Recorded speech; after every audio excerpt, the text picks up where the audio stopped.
Chapter 31. When you make a sandwich or toast, what kind of bread do you use? If you've only ever eaten white bread and haven't tried whole grain foods, you're missing out on some adventuresome taste experiences. Barley, buckwheat, bulgur, cornmeal, kamut, millet, oats, and wild rice are just some of the grains you can add to your diet. If you lived a century ago, white bread wasn't even available, and whole grains would have been the basis of your diet. Grains pack a strong nutritional punch. Grains, especially whole grains, are excellent sources of complex carbohydrates and fiber. Grains also contain B vitamins, iron, and zinc. Most important, because they're plant foods, they don't contain saturated fat or cholesterol. Grains are the small dried fruits of cereal grasses, often called kernels, bran, endosperm, and germ. When grains are processed or refined for flour or cereal, the bran and germ are removed, as are some of the fiber, vitamins, and minerals. Because so many nutrients are lost in processing, the government requires that refined grains be enriched or have nutrients added back after processing. Food labels indicate which grains are enriched. For a healthy diet, make sure at least half of your grains you eat each day are whole grains. When selecting grains, check the food label first. Whole grains are indicated by the word whole on the label. The amount of grains you eat each day depends on your age, gender, and activity level. You probably enjoy a lot of ready-to-eat grain products already, such as dry cereal, snacks, and packaged breads. Other grains require at least some preparation. Because you likely enjoy grains, why not find out more about preparing them? Cooking pasta and rice. Pasta and rice are favorite foods for many people in cultures around the world. Pasta and rice not only taste good, but also are easy to prepare. When you cook pasta and rice in water, the starch absorbs water, becomes soft, and expands in size. Rice increases up to 3 times its original volume, and pasta generally doubles in volume. When you cook pasta, you need a large pot to allow the food to expand. Additional space is also needed for the water to boil. You need quite a bit of water, usually 4 quarts of water for 1 pound of pasta. Allow the package directions for cooking. Sample the pasta near the end of the cooking period to determine doneness so that it does not overcook. Experienced pasta makers cook pasta only until it is al dente, tender but not firm to the tooth. Use a colander to drain the cooking water from the pasta. Avoid rinsing the pasta after you drain it. Rinsing washes away the pasta's nutrients. When you cook rice, use the amount of water called in for the recipe or the package instructions. To cook rice, boil the water first, then add the rice. The cook absorbs all or almost all of the cooking water. If some cooking water remains in the rice, drain the rice but do not rinse it. Muffins and biscuits are called quick breads because they rise or increase in volume quickly. They use baking powder or baking soda, which is a leavening agent. It causes baked products to rise.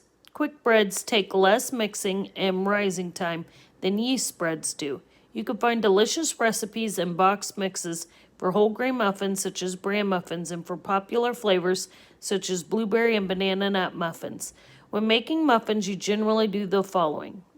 Measure the ingredients, mix together the dry ingredients, mix together the wet ingredients, make a well in the dry ingredients and add the wet ingredients. To make biscuits, you follow the following steps. Measure all the ingredients, sift the dry ingredients together, cut the fat into the dry ingredients, make a well and mix in the wet ingredients. Roll out the dough and cut the biscuits. Fruits and vegetables. Have you ever looked carefully at the selection of fruits and vegetables in the supermarket? More fresh produce is available today than ever before. New agricultural developments, increasing international trade, and the influence of different ethnic groups have introduced an array of fruits and vegetables throughout the year. How many different fruits and vegetables have you tried?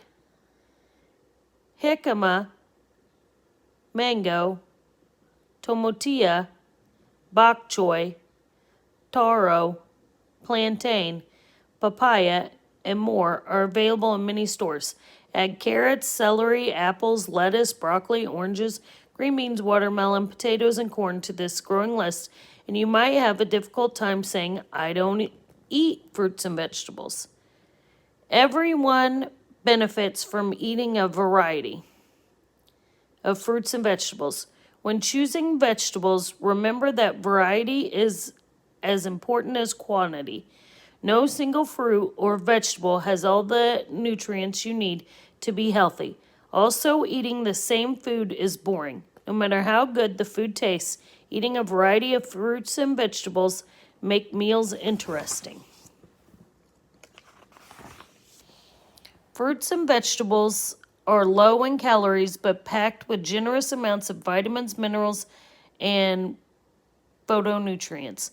Although nutrients amounts may differ, fruits and vegetables are good sources of carbohydrates, vitamin A, vitamin C, and minerals such as calcium and potassium.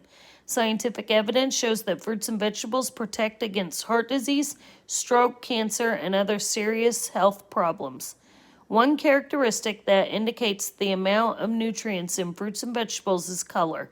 Deeper yellow or dark green vegetables are better sources of vitamin A than those with paler colors. Look for yams, apricots, cantaloupe, carrots, broccoli, spinach, kale, and green peppers for vitamin A.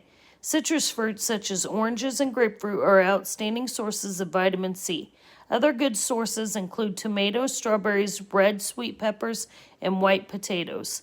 Everyone needs a different amount of fruits and vegetables each day depending on their age, gender, and physical activity. For adequate fiber and nutrients, eat more dark green and orange vegetables than other varieties. Limit the amount of starchy vegetables you eat. Make sure you eat a variety of vegetables. When choosing fruit, think fresh. Also limit the amount of fruit juices you drink to less than half of your fruit intake. How can you increase the amount of fruits and vegetables you eat each day? Be creative.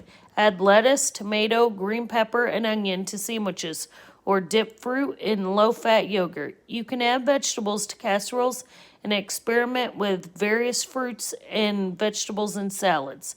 Depending on personal preferences and the season, your family may use fresh, frozen, canned, or dried fruits and vegetables. You will need to cook most fresh and frozen vegetables and only warm canned vegetables to the desired temperature. Be sure to wash fresh fruits and vegetables thoroughly under cold running water. Use a brush to clean firmer vegetables such as potatoes and carrots. Proper washing of produce helps prevent foodborne illness caused by eating contaminated food. However, avoid soaking vegetables in water, which causes the loss of water-soluble nutrients. Some fruits and vegetables, such as apples and cucumbers, have a wax coating. This protective coating, which is safe to eat, keeps the produce moist and protects against bruising. Cut vegetables just before you begin to use them to conserve nutrients destroyed by air. Also, cut fresh fruits such as bananas, apples, peaches, and pears just before serving. They darken when cut and exposed to the air. To prevent browning, you can squeeze lemon, orange, lime, or grapefruit juice on fruits just after you cut them. When you think of salad, what do you imagine? Many people think of lettuce as many people think of salad as lettuce with a few tomatoes on top. Fortunately, salads are much more than that. Main dish and side salads can be made from a number of ingredients, including vegetables, fruit, pasta, grains, legumes, eggs, meat, fish, poultry, and cheese. Salad greens taste best when they're crisp, so keep them in the refrigerator until you're ready to use them. Remove any discarded leaves and rinse the greens thoroughly in cold water. Be especially careful of the dirt clinging to some greens, such as spinach and escarole.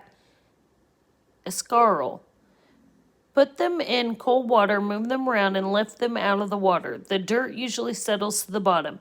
You can rinse them more than once. To keep salad dressing from diluting or clinging to wet leaves, dry greens in a salad spinner or a clean towel before adding them to a salad. If you make a tossed salad, tear the greens into small pieces. When you add other vegetables or fruits to a salad, be sure they are clean as well. Pour salad dressing on just before you serving to keep the greens from wilting. Fruits and vegetables change dramatically when they are cooked. They become less crisp because their starch and fibers soften. You can save nutrients by careful cooking. Some water-soluble nutrients dissolve in water and others are destroyed by heat. To conserve nutrients in cooked fruits and vegetables, follow these guidelines. Save the skin, keep them crisp, limit the water, follow the directions. Don't overcook canned varieties.